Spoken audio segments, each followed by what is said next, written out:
Hello दोस्तों, आज हम मॉडुलर डोर की इंस्टॉलेशन सीखेंगे और एक डोर को इंस्टॉल करने के लिए उसके लिए क्या क्या टूल्स चाहिए आप इस वक्त स्क्रीन पर देख पा रहे होंगे। ये सारे टूल हमें चाहिए होंगे एक डोर को इंस्टॉल करने के लिए। तो सबसे पहले हम डोर फ्रेम को 45 डिग्री पे सही से मैच करके हमें जो फास्टनर मिले हैं डोर के साथ, मतलब जो भी कंपनी ने प्रोवाइड कराए हैं, उसको सही से कनेक्ट कर लेंगे। ये हमें दोनों तरफ से कनेक्ट कर लेना है, जैसे कि आप स्क्रीन पर देख पा रहे हैं।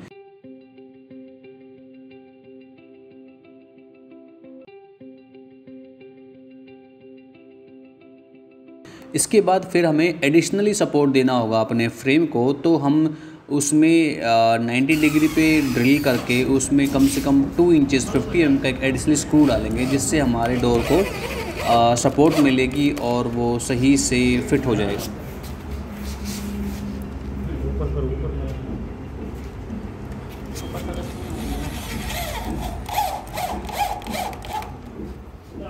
डोर फ्रेम को फिक्स करने के बाद हमें डोर फ्रेम को दीवार के साथ लगाना होता है। आप इमेज में देख पा रहे होंगे कि एक प्लाई का पीस है जो फिक्स कर रहे हैं हम। इसको हमें काफ़ी बार फिक्स करना पड़ता है दीवार के और फ्रेम के बीच में गैप को कवर करने के लिए। ये हमें एक्स्ट्रा सपोर्ट भी देता है।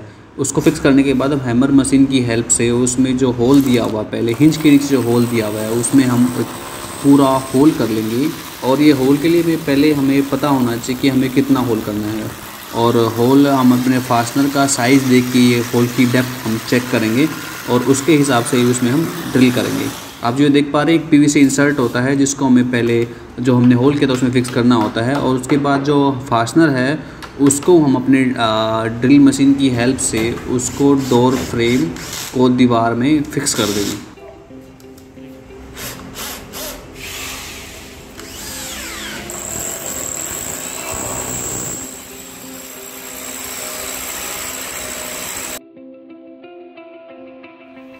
डोर फ्रेम को फिक्स करने के बाद हमें डोर की जो चौखट है, डोर फ्रेम की अलाइनमेंट चेक करनी थी दीवार से, वो कि सही है कि नहीं है।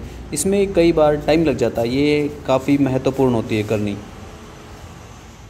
चौखट को वर्टिकली अलाइन करने के बाद चौखट के बॉटम पार्ट को भी अच्छी तरह से फिक्स कर दें। उसके बाद हम डोर की लॉक के साथ जो पीवीसी क्लिप आती है डोर फ्रेम में उसको फिक्स करते हैं। उसके बाद जो मेटल वाली क्लिप आती है उसको हम सही से सही एंगल पे सही पोजीशन में फिट करके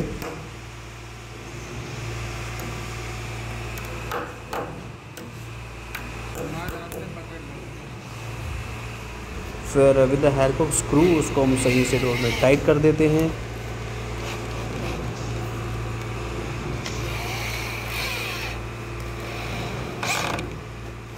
डोर फ्रेम को फिक्स करने के बाद फिर हम आपके डोर है उसमें हिंजेस फिक्स करेंगे, और हिंजेस फिक्स करते हुए ध्यान रखना कि इसमें चारों के चारों स्क्रू हमने इसमें फिक्स करने, एक भी स्क्रू इसमें मिस नहीं होना चाहिए। चलो हम इसको फिक्स करते हुए देख लेते हैं कैसे हम स्क्रू इसमें फिक्स करते हैं।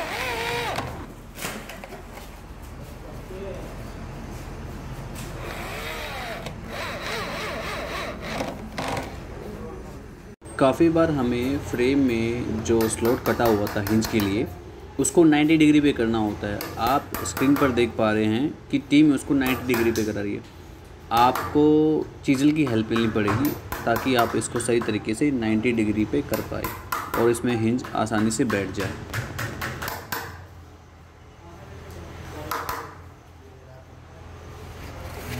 हिंजेस लगाने के बाद हमें डोर को चौखट फ्रेम पर फिक्स करना होगा, और ध्यान रहे जब भी हम अपने डोर को मूव कर रहे हो तो किसी दीवार या किसी और चीज़ से ना टकराए, इससे वो चीज़ और ये डोर दोनों डैमेज हो सकते हैं। तो सही से अपने डोर को जो स्लॉट दिया हुआ है फ्रेम में उसमें सही से अलाइन कर ले। काफ़ी बार इसकी अलाइनमेंट करनी होती है, जैसे डोर की हाइट को मेंटेन बैलेंस करने के लिए नीचे हमें कोई वुडन पीस लगाना होता है, और ये अकेला आदमी नहीं कर पाएगा। इसके लिए आपको एक असिस्टेंट की ज़रूरत होती है, और असिस्टेंट की हेल्प से आप उसके डोर पे जो हिंजेस लगे हुए हैं और एक जो स्लॉट है आपका चौखट में उसको आप बराबर फिक्स कर लीजिए, ताकि आप उसको जब स्क्रू करें तो आपको आसानी हो।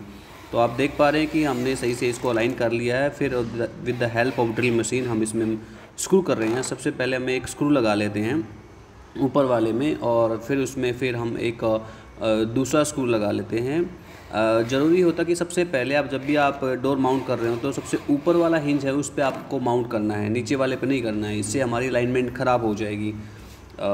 ठीक है, तो इन चीज़ों का आपको काफ़ी ध्यान रखना होता है। 2 हिंज स्क्रू आप उसमें लगाने के बाद फिर आप जो सेंटर वाला जो हिंजेस है उसमें फिर से आप 2 स्क्रू लगा सकते हैं। हम 4 एक साथ इसलिए नहीं लगा रहे हैं कि कई बार हमें अलाइनमेंट करनी होती है तो फिर से हमें चारों स्क्रू को खोलना पड़ेगा, इसलिए हम पहले यहाँ पे 2-2 स्क्रू ही फिक्स कर रहे हैं। तो ऐसा करते हुए हम तीनों हिंजेस को डोर फ्रेम पे फिक्स कर देंगे और अलाइनमेंट करने के बाद हम उसमें चारों के चारों स्क्रू फिक्स कर देने हैं और हमें अपनी अलाइनमेंट ठीक ढंग से चेक कर लेनी है।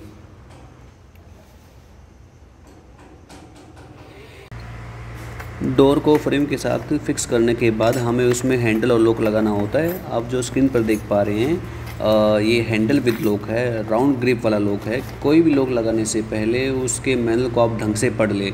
बिना मैनुअल को पढ़े हुए आप लॉक को ढंग से नहीं लगा सकते। मैनुअल पढ़ने के बाद ही हम इस लॉक को अपनी डोर में लगा रहे हैं। आप देख पा रहे हैं हमारी टीम उसको सही से लगा पा रही है। तो एक बार देख लेते हैं कि लॉक को, राउंड वाले लॉक को हम डोर पे कैसे फिक्स करते हैं। डोर लॉक को लगाते हुए कोई जल्दबाजी नहीं करनी है। सबसे पहले आप इसका मैनुअल है अच्छे तरीके से पढ़ लीजिए, उसके बाद ही आप डोर के लॉक को लगाइए। अगर आपको फिर भी कोई डाउट लगता है तो आप अपने सीनियर को कॉल करके पूछ सकते हैं कि इस लॉक को कैसे लगाना होता है।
इसके बाद हमारा जो गैप रहता है डोर फ्रेम और दीवार के बीच में, उसको हमें फोम से फिल करना होता है।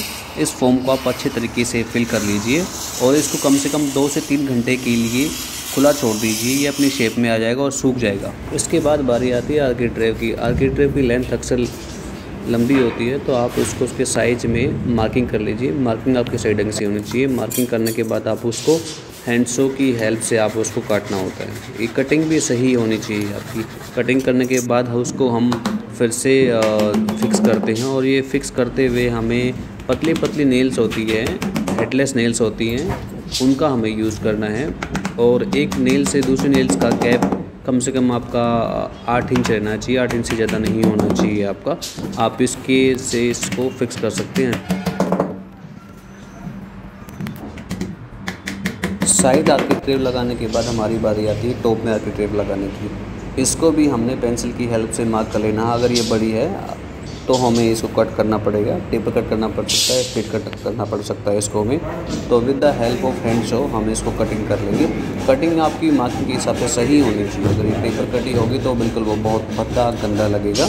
और उसके बाद हमने देखा कि एक तरफ तो हमने कटिंग कर ली है, दूसरी तरफ हमें 45 डिग्री एंगल पे इसको काटना होता है, क्योंकि साइड वाली और टॉप वाली आर्किट्रेव को हमें मैच करना होता है। आप एक बार कटिंग करने के बाद इसको चेक कर लेंगे कि ये जो हमने साइज़ माप किया था उसके हिसाब से कटी है कि नहीं कटी है। फिर उसके बाद हमारी लेफ़्ट वाली जो आर्किट्रेव है उसको चेक कर लेंगे हमें। इसके साथ भी वही प्रोसीजर है। आपकी अगर ये लेंथ में बड़ी है या फिर विड्थ में आपकी ये चौड़ी है तो इसको हम प्लेनर की हेल्प से या फिर हैंडसो की हेल्प से हम इसको छोटा कर लेंगे। छोटा करने के बाद प्रोसीजर वही है, सेम आपको फिक्स करने के लिए आपको हेडलेस नेल्स का यूज़ करना होगा और गैप वही है आपका 8 इंच रहना चाहिए। आपको अच्छे तरीके से चेक कर लेना नेल्स लगाने के बाद कि कहीं से ये बाहर ना निकल रही हो। अगर आप भी इनकी तरह ही सफल बनना चाहते हैं और हमसे जुड़ना चाहते हैं तो डिस्क्रिप्शन बॉक्स में दिए हुए लिंक में अपनी जानकारी दीजिए। हम आपसे जल्द से जल्द कॉन्टेक्ट करेंगे। Thank you.